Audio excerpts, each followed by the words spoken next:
All right, here we go. The day is here.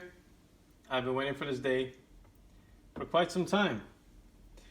And this is going to be a comprehensive review of the Vitamix blending bowls. Comprehensive.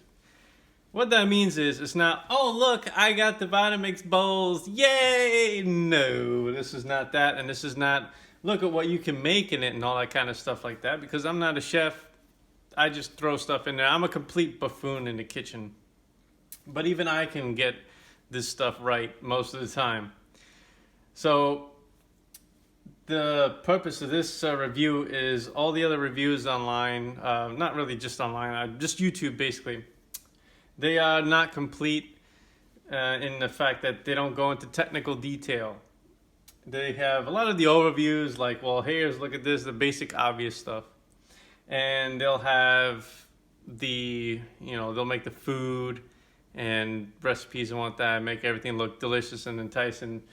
So you can kind of see what the blendables can do, but they don't have like the technical aspects where a lot of questions come from. I have a lot of experience in the technical field. I've worked in aviation for over 10 years, and I have a lot of technical knowledge and technical experience. So I'm going to go through these blending bowls in a much deeper detail and to help people understand what happens with the system, the accessory itself, and why you may have some issues. Some people have issues with the bowls. They don't detect this, that, and the other thing, and they use them wrong, whatever. Look, with this video series, it's going to be, you're going to understand. You're going to understand what's going on with the system, and you're going to pretty much be in a much better position. So you don't have to like freak out when something goes wrong with the machine and the blending bowls. But yeah, I'm going to cover a lot of safety aspects first, and I'm going to go over the instructions and whatnot. So the instructions in the book here, they're pretty much self-explanatory. How to take care of it. Dishwasher, this and that, whatever. It's fine. It's not information you can't find online anyway. But there are some details that are not in that instruction manual, but are in the actual machine, like the Ascent series. So that's going to be the first thing I cover, is that the blending bowls are for the Ascent series only. The number one safety thing, Ascent series only. Don't try to use the cup with the personal cup adapter. It is not approved by Vitamix, and there are reasons why they don't want that to happen, to be used that way. And one of the primary reasons is that the personal cup adapter is for the classic series, and they don't have the Bluetooth technology. So if the cup wants to spin off the personal cup adapter base, it's not going to stop. It's just the blades are going to continue to spin, and it's going to be a complete safety hazard. And it's not just adults that use these things. Teenagers can use the machine, and teenagers they don't think. Everybody's a teenager one time. You do stupid things. So Vitamix doesn't want you to get your fingers chopped up, and they don't want they don't want liquids splashing all over the place and things, projectiles for like frozen fruit being thrown into your eye. So that is one of the reasons why you just don't use the personal cup adapter with these blending bowls. Another thing, I should have got it out actually, because I have the personal cup adapters.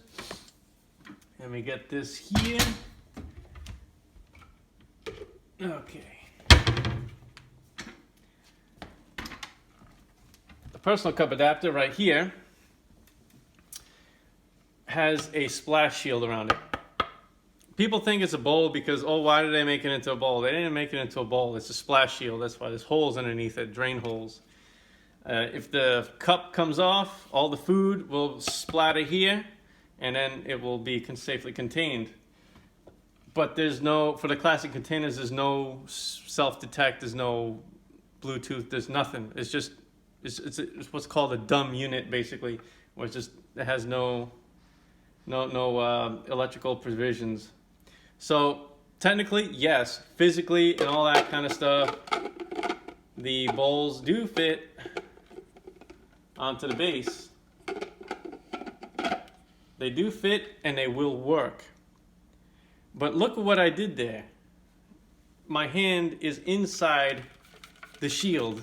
So if worst case scenario, something that happens, the machine turns on or whatnot, and you're in the process of something happens. Let's say the cup is spinning off, and you instinctively try to reach in there and tighten it. That's a real safety hazard. You don't want to do that. You don't want your hands in close proximity to the blades, especially if you can't, if there's nowhere to go. You have the shield pretty much keeping your hand in there. You don't want that. So don't do this. Just don't be cheap, and don't try to reinvent the wheel and think you're smarter than the people who designed it, because you're not. Don't use this with this at all. You have to use it with the Wi-Fi base, and only the Ascent series has this Wi-Fi base, Bluetooth, the Bluetooth base on it. So I'm going to cover the safety aspects right now. And so, like I said, the manual in there is just basically care instructions, this, that, and the other thing. But the machine has the real detail on how to use the blending bowls. And I have them conveniently right here. So now I've read it, and if you have, this is the A3500, if you don't know. It's the top of the line Vitamix model. As long as it's a Bluetooth machine, it's an Ascent series machine, it'll work. So you have to have your appropriate manual. And so the first page is important safeguards. And points 26 through 33 all talk about the cups and the bowls, what to do and what not to do. And the one thing they stress not to do is to blend hot liquids. If you blend hot liquids in a sealed container like this, you're an idiot. Because hot liquids, the pressure is going to increase inside the container, and it could burst. Okay, that's just how it is. That's physics. If you skip physics in school, well, it's too bad for you. But you just don't do it in a sealed container. That's why we have vented containers where steam can escape and all that kind of stuff, is to prevent pressure buildup. And then they go on to talk about the no more than a certain amount of time. So for the cups, you don't want to go any higher than 2 minutes, because 2 minutes, the heat's going to build up. Same problem. Same thing with the 8-ounce cups. So the cups is about 45 seconds. Because the volume is so small, the heat's going to build up much more quickly. So the blend times are much shorter with the blending bowl than you would with the cup or a large carafe. So 45 seconds is the max recommended time for those bowls before it becomes a potential safety issue. Okay, then they talk about if the cup is warm or hot or steam's coming out of it, shut the machine off and basically don't touch it. Don't touch it for a while until it cools off. And then they'll talk about making a nut butters or oil-based foods. And it says don't process for more than a minute after it starts to circulate, and which can cause overheating of the parts. And then, of course, is to make sure that the cup and everything and the blade base is sitting flush on the machine. Everything is lined up. Nothing's crooked or all jacked up. Avoid that. These are very obvious things, it sounds like. But you know what? There are a lot of people who don't understand the obvious things. They don't read the instructions. They don't think. They're just, brainless. I mean, read the instructions. All this stuff's in here. It seems obvious, but when in practice, people just don't do it. And they ask the stupidest questions. And so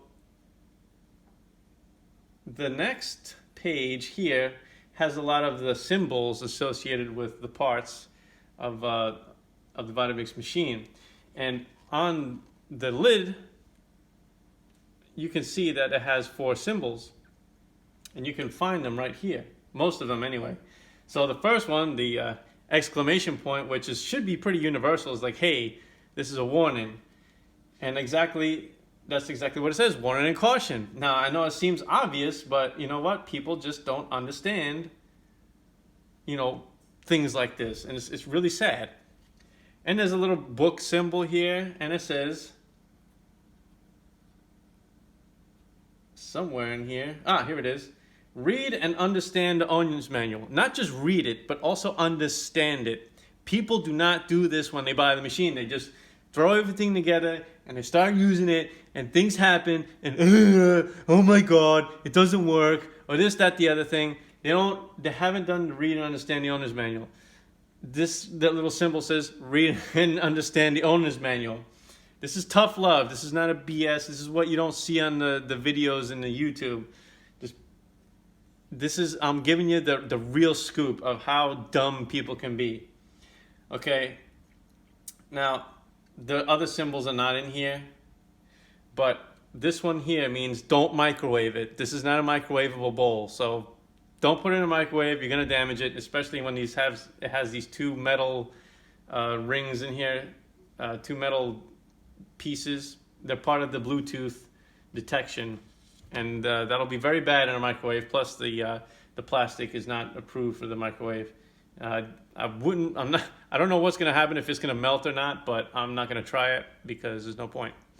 And then this other symbol here means no hot liquids. Again, these are all pretty self-explanatory. It doesn't matter what language you speak and understand, whatever.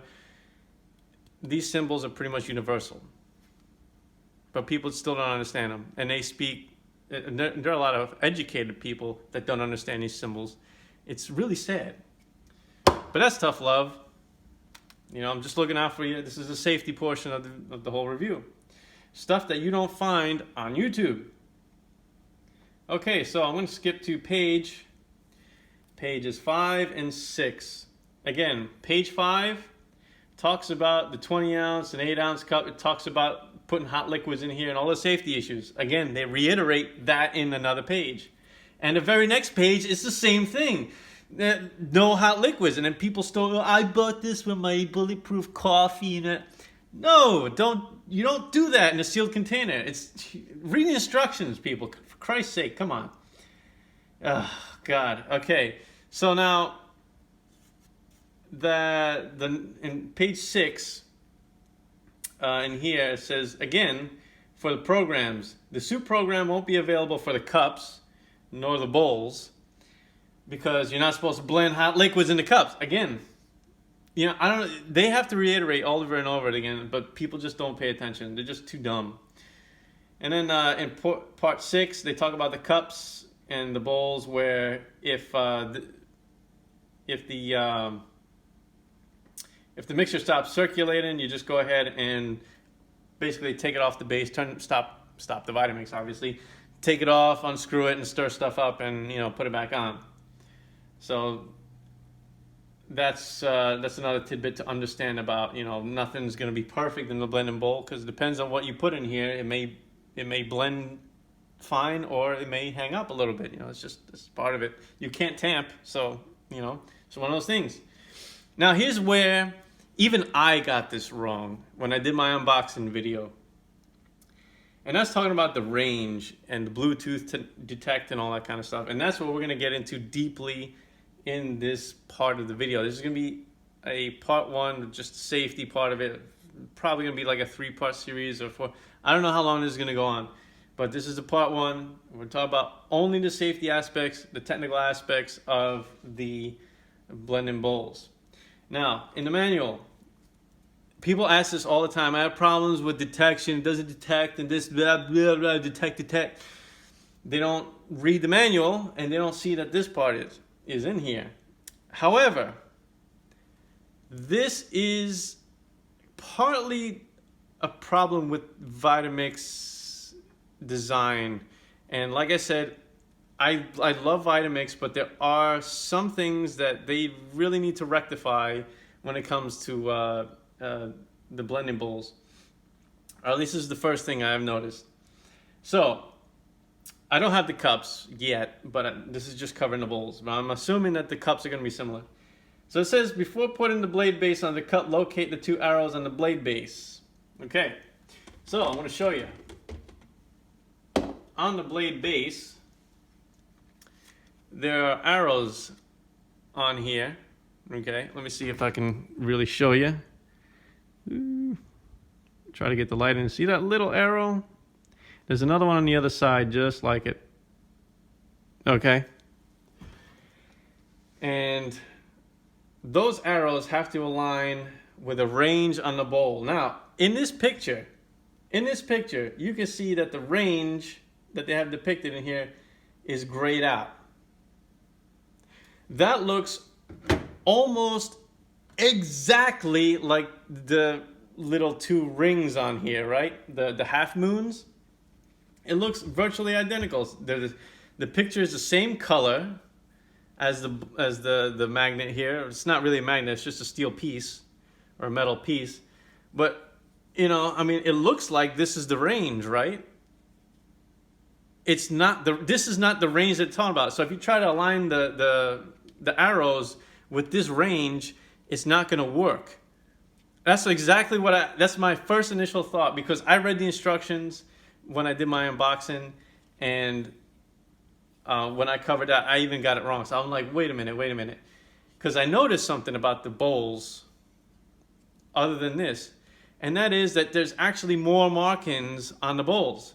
And I don't even know if you can even see them. You can't see them if you're not looking for them. And I'm telling you, this is what Vitamix needs to fix. All right, so I'm going to go ahead and try to show you the real range. There it is right there. You see right here. This is the range that they're talking about. Not this half moon piece of metal, but this molded, it's like almost etched in there. And I can't even get it to really show on the camera. So you can imagine how difficult there it is. You see how that is the range that they're talking about, where the arrows have to line up. There's a little arrow here, and the range starts from here to here. God, this is so tough to do. Well, anyway, the range is about right there. So that is where the problems come from, and why people seem to not have the detection work, is that they're lining it up wrong, but really you can't even see the markings. It's like, it's ridiculous. That part is ridiculous. Engineers and marketing and all that, the whole team at Vitamix needs to rectify that.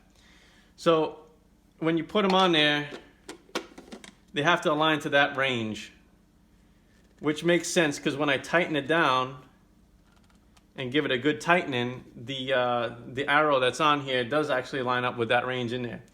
So what's the easy way to know what the range is?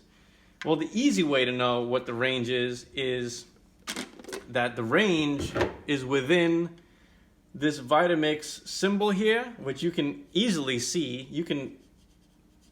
It takes no brains to figure that one out. And also the markings on the bowl itself. So the measuring bit here is right within the range of the arrows as well. So as long as the arrow is close to the Vitamix logo or the measuring bits there, I can't find the words for it, then it should work. But other than that, if they're out of that range, it's not going to work. So that is the one most important technical tip that I can give you for making sure that your bowls work. Your bowls, not your balls, your bowls. So I think that even that tripped me up, and I'm a technical person. So I think that trips a lot of people up when they're trying to make this bowl work. I haven't even had any of my coffee, talking so much. So okay, that is that. One thing I'd like to cover real quick is it comes with a little guide here. Now, of course, you always read the instructions first, and then you go here. But they have this nice little booklet here, and it tells you, how to wash, to wash it up. It tells you how to load it. Even though they show a cup here, it has a little asterisk that says the blending bowl is exactly the same loading. And then they kind of give you a little guide on how to use it. And they even give you 2 little recipes where it's like a little fresh tomato salsa and the avocado, cucumber, and lime smoothie. I don't know, that sounds kind of interesting. I might try that. Because it sounds pretty interesting. But yeah, it's a nice little tidbit that they give you a nice little pamphlet here. Then it goes in a different language, a couple different languages. But okay, now let's do the self-detect demonstration and how it works with the machine, and it should solve a lot of the. It should help a lot of people because it answers a lot of questions. So I'm not even gonna go. I'm just gonna go and do it. All right. Now I'm going to turn my precious A3500 on. All right, here it is. This A3500 is just a toy for me. I'm an enthusiast. I'm an Vitamix enthusiast. I'm not a chef. I am, like I said, I'm a technician by trade. But and a total buffoon in the kitchen. But I am still a Vitamix enthusiast. So I'm going to be doing a lot of things that you should not do. So don't do these things at your house, whatever. Don't try at home, basically. I can't. This is not scripted. This is real life. I'm just talking into the camera. So the machine is on. I can do whatever I want right now, and this means that there's no container on. There's nothing detected. So I'm just going to go ahead and put the blade base on the machine without anything. Now this is how it's supposed to work. Hey, it won't turn on. Doesn't matter what you do, it will not work. And that's all fine. So now I'm going to take that off. And that's all safety. It's the whole idea is the safety. So the arrow is right here. You're not going to be able to see it, but the arrow is right here with this rib. And I'm just going to go ahead and tighten this down to the range there, the proper range that's supposed to be. So I'm going to take this and line it up with the logo. Okay, now that's going to be within the range. You won't be able to see it, but the range is right here. So now it should detect, no problem.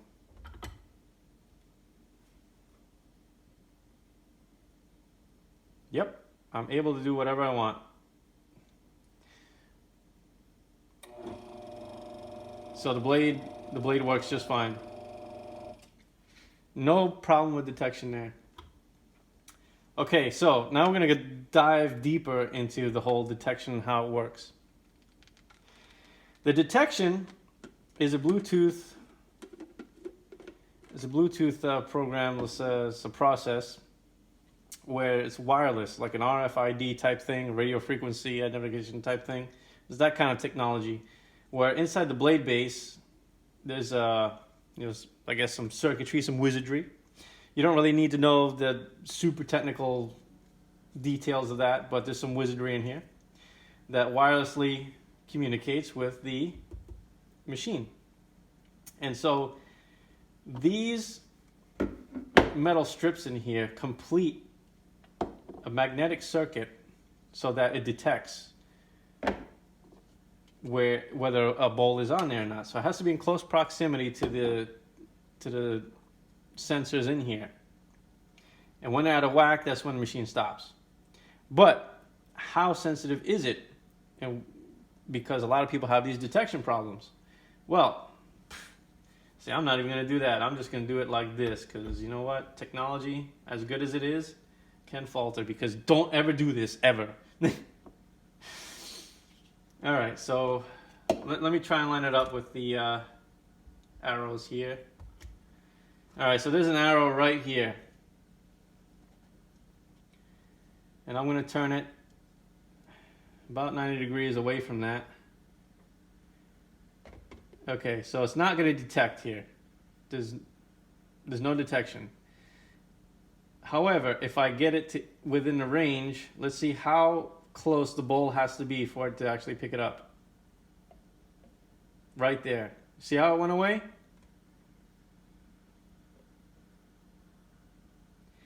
That's how far the circuit is completed. That's how far a gap that you need. So when people have these detection problems, It's just that they're lining up the strips wrong, because those, like, these instructions really need to be revised. This whole thing needs to be revised.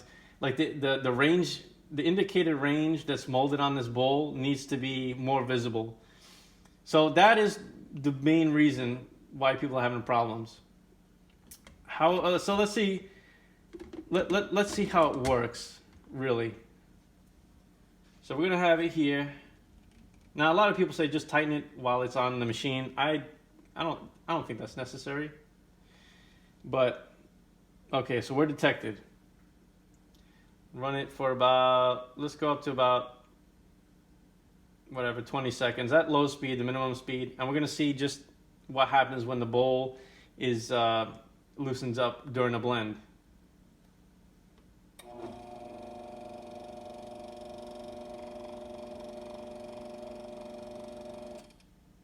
Yep, it stops. Once it falls out of the range, that's when the machine will stop. And if you over tighten it, which I'm not gonna try to do, because if I try to over tighten it, it's really, really tough. Especially that the seal is dry, because this is all brand new stuff. I already washed it, cleaned it, and dry it, but that is basically what the Bluetooth is supposed to do. It's supposed to cut the machine off as soon as it detects movement of the bowl. For safety issue, that's why you have the bowl that doesn't have the shield, and the personal cup adapter does, is because this is able to stop itself. Whereas a personal cup adapter for classic machines, they can't tell the difference whether there's a cup there or not.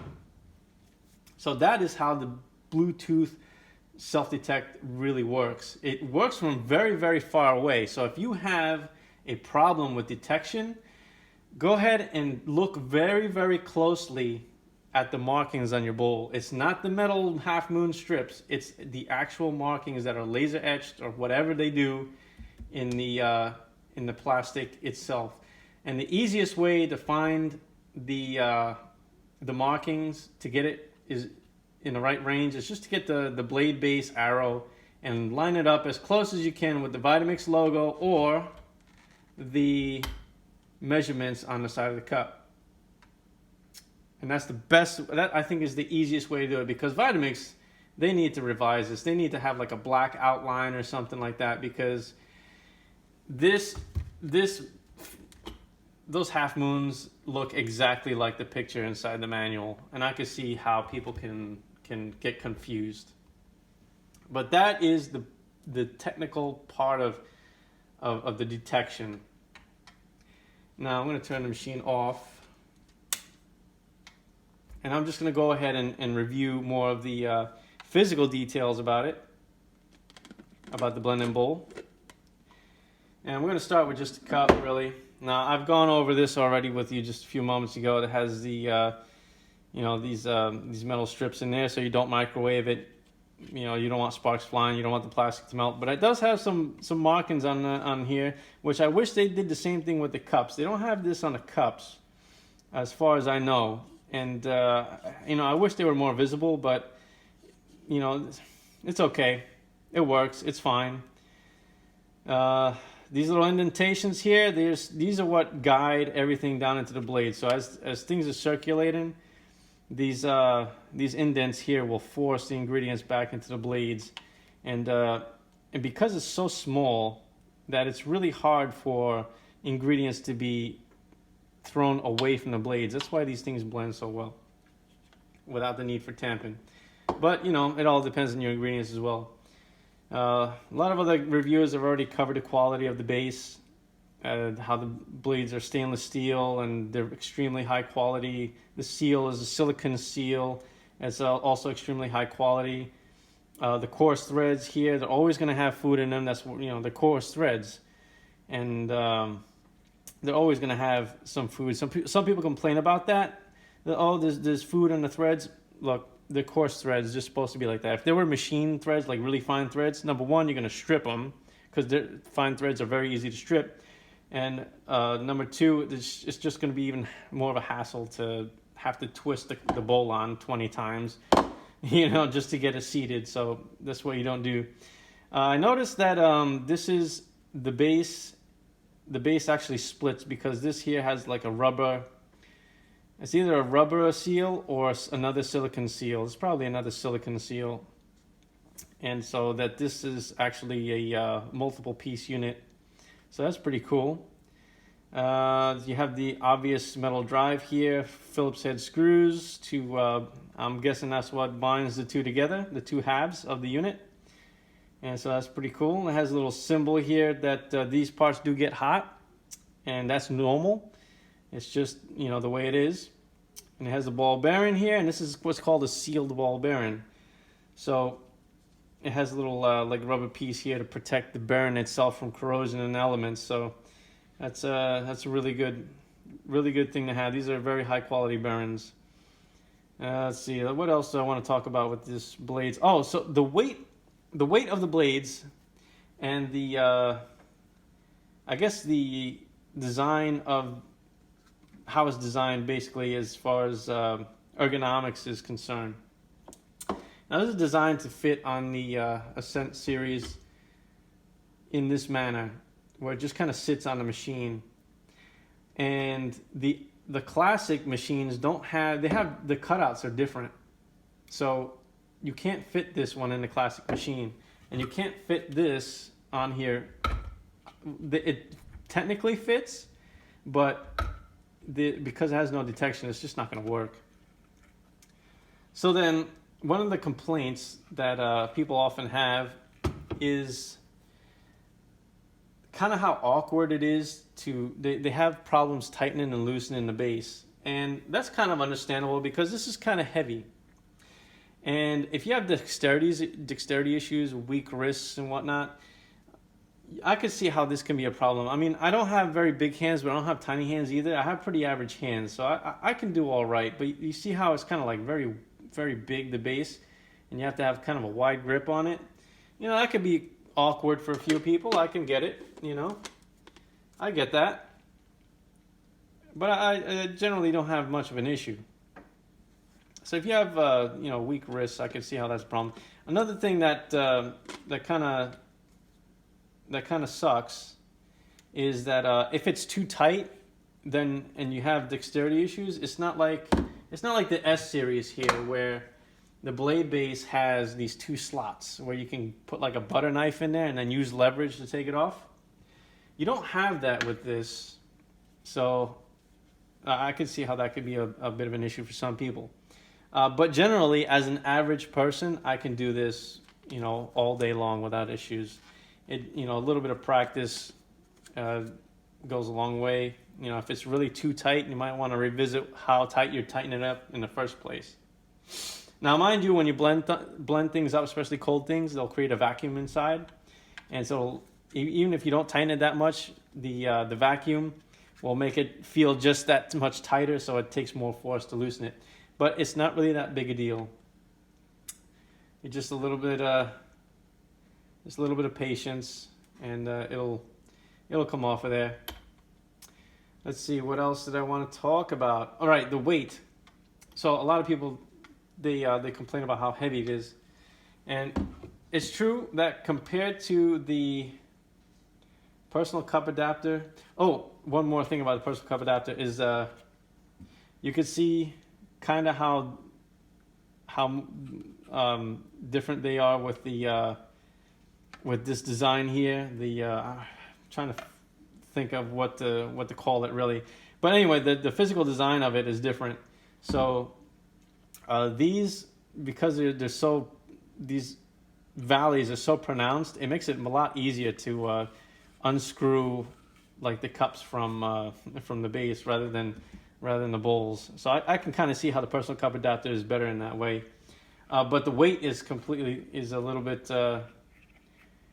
bit more with the blend and bowl base than it is with the personal cup adapter. But it isn't really that much different. In like, if I'm holding this one, it's like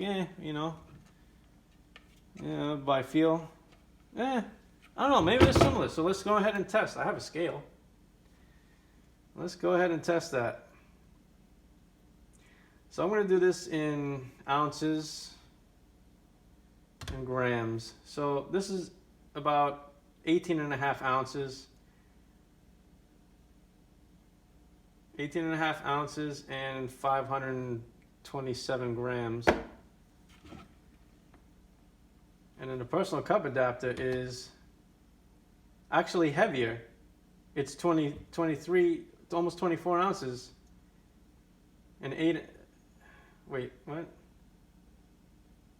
Yeah, 23 ounces, almost 24 ounces, and then, yeah, almost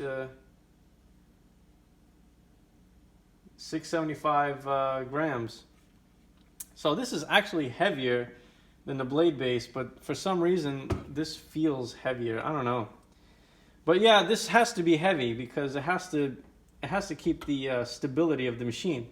So if it was too light, if you had this assembly on here and it was too light, it would just simply just hop right off. As soon as it starts blending something, like especially a chunk of frozen fruit or something like that, it's just gonna flop off. So it needs to have some kind of weight to it, so it keeps it planted onto the base as it's doing its blending job. So a lot of people complain about how heavy the blending base is, but that's just, you know, it has to be that way for stability. So that is basically the real technical detail of the blending bowls. I don't know what else I can talk about other than the safety aspects and the main issue of the detection. Now that you understand how the detection really works and how far away you can have the bowl from the actual base, you can see that if you're having detection problems, it's probably because it's lined up wrong. And it really is something that Vitamix needs to fix, because that range is barely visible to the naked eye unless you're really, really looking for it, you know? But other than that, I'm going to go ahead and test. The next part of this is going to be testing the bowls with some ingredients. I'm going to start out with some of the basic things. I'm going to start out with whatever was in here, that little smoothie, and then you know, some salsa and some, you know, nut butters and stuff like that. So I'm going to continue doing that with the A3500, and we're going to go with you know, the programs and whatever. So it's going to be pretty comprehensive. This is already a super long video, but safety is the #1 thing when it comes to, you know, using machines like this. And the whole issue with the Bluetooth detection, that is such a major issue, and nobody on YouTube really talks about it except for Life is No Yoke. They go over it. They go into the manual and say, hey, look, this is the range, whatever. But they don't really, you know, it's just not. They don't talk about the Bluetooth and how it works, how the circuit is connected. You know what I mean? They tell you, oh yeah, this is where you got to line up, but you know, now you know that they have the half moon shape here and they have the indicator here, how far you can be from the base. You know what I mean? It's like, and then you can see it actually work in action as I loosen the bowl. You know, now you have a much deeper understanding about the blending bowls and its problems, which in reality are very minor. But if you don't understand what's going on, you'd want to pull your hair out. And I understand. So this is the part 1. We are done with the overall safety and precursor, basically, to operating the machine with the blending bowls. And that is how you do it. You open the box, you know, look at everything, you read the manual, and then you read the machine manual. You go and be as familiar as you can with the machine and its components before you start using it every day. And I promise you, it will change your life. I will never have anything other than a Vitamix. Can't live without my Vitamix? Well, I can, but I'd rather not. So that is part 1 of the blending bowl review, and this is going to be it's going to be extended into a few parts of the series. And this is unscripted. I don't have a script. I don't do takes or anything like that. So that's why this is just the way it is. I just turn the camera on and just start talking. All right, thanks for watching. Oops, move the camera.